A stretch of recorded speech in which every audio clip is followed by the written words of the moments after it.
دوستانو سلامونه، نیکې هیلې، هیلهمند یم چې ټول به روغ او جوړ اوسئ. نن زه تاسو ته ښیم چې موږ څنګه کولی شو د بایننس په صرافۍ کې د ځان لپاره یو داسې ادرس راواخلو چې هغه بل چا ته واستو، هغه بیا موږ ته پیسې ولیږي، یعنې د USDT ادرس یا د الکترونیکي ډالرو ادرس. که تاسو غواړئ د ډالرو ادرس، د یو بیټکوین ادرس، د یو بل شي ادرس، د هر شي ادرس چې تاسو غواړئ هغه راواخلئ او بیا یې خپل ملګري یا یو بل چا ته ولیږئ او هغه ستاسو اکاونټ ته پیسې ولیږي. نن زه تاسو ته دغه طریقه درښیم. طریقه ډېره اسانه ده. تاسو باید لومړی بایننس اپلیکیشن خپل په ټلیفون کې ډاونلوډ کړئ، ویې لرئ، اکاونټ مو جوړ کړئ، اکاونټ مو ویریفای کړئ. د هغه څخه وروسته موږ کولی شو چې د ځان لپاره هر رقم ادرس مو زړه وغواړي هغه راواخلو.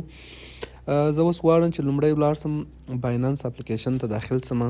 کله چې بایننس ته داخل سولو، دلته تاسو دوستانو وینئ په دا سر کې لیکلی دي دا څو اپشنه چې دي. په دې ځای کې موږ داسې یو اپشن لرو د ډیپوزیټ په نامه باندې. ډیپوزیټ یعنې ستاسو والټ یا ستاسو په ساده اصطلاح باندې ستاسو جیب ته چې پیسې راځي هغه ځای ته وایي، یعنې ستاسو اکاونټ ته پیسې راځي. نو موږ او تاسو پر ډیپوزیټ باندې دلته کلیک وهو. کله چې پر ډیپوزیټ باندې مو کلیک ووهئ، اوس ګورئ دوستانو دا د پر ډیپوزیټ کلیک ووهو. دلته تاسو هر کوینز مثلا په بایننس کې چې وي، هر یو چې ستاسو زړه وغواړئ هغه کولی شئ پیدا کړئ او د هغه ډیپوزیټ ادرس راواخلئ. زه اوس غواړم مثلا د ایتوریم د ETH د ایتوریم د دې ډیپوزیټ ادرس راواخلم، یا مثلا د BNB ده، یا د بیټکوین ده، یا د USDT ده. زه اوس غواړم معمولا موږ او ستاسو چې په کاریږي هغه د USDT ادرس دی، په دې خاطر باندې چې موږ کله وغواړو څوک موږ ته پیسې راواستوي نو هغه موږ د USDT ادرس ورکوو. نو دلته په دا سر کې دا سرچ دی، دلته لیکلی هم سئ، سرچ کولی سئ چې USDT ګورئ دا دی تیترز یا USDT یا الکترونیکي ډالر. دغه ډالر تاسو کولی شئ چې پر دې باندې کلیک ووهئ. کله چې مو کلیک ور باندې ووهئ، دلته بیا لاندې شبکې دي. تر ټولو ساده او تر ټولو مفته شبکه چې ده، یعنې چې کوم فیس میس دا شی نه غواړي، هغه دا ټرون ده یا TRC20.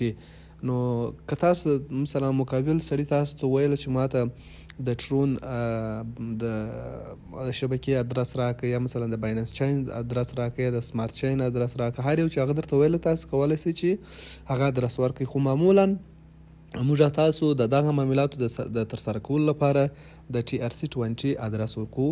نو دلته لاندې لیکلی دی TRC20 یا TRC شل، پر دې باندې به تاسو کلیک ووهئ.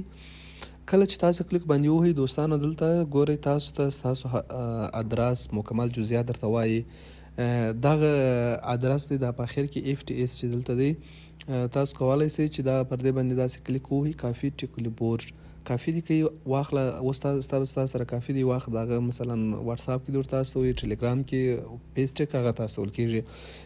یا کولی شئ چې دا شیرډ ادرس ووهئ، هغه ته ډایرکټ د عکس ورواستئ، یا دغه ځای سکرین شاټ واخلئ، مثلا داسې سکرین شاټ واخلئ، د سکرین شاټ هغه ته ورواستئ.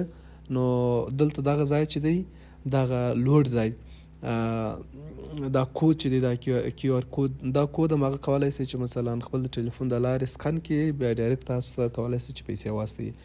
نو که غواړئ چې مثلا د USDT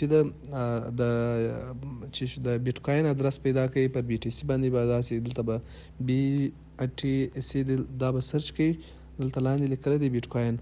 که غواړئ چې څوک تا ته بیټکوین واستوي، مثلا بیا هم کم د کومه ادرس څخه هغه غواړي چې تاسو ته یې واستوي، مثلا خپل د بیټکوین د ادرس څخه بیټکوین موږ انتخابوو، یا هغه تاسو خپل ادرس وایي. دا دی دوستانو دغه ادرس دلته کافي کولی شئ، یو عکس هم اخیستلی شئ، هغه ته یې ورسولی شئ.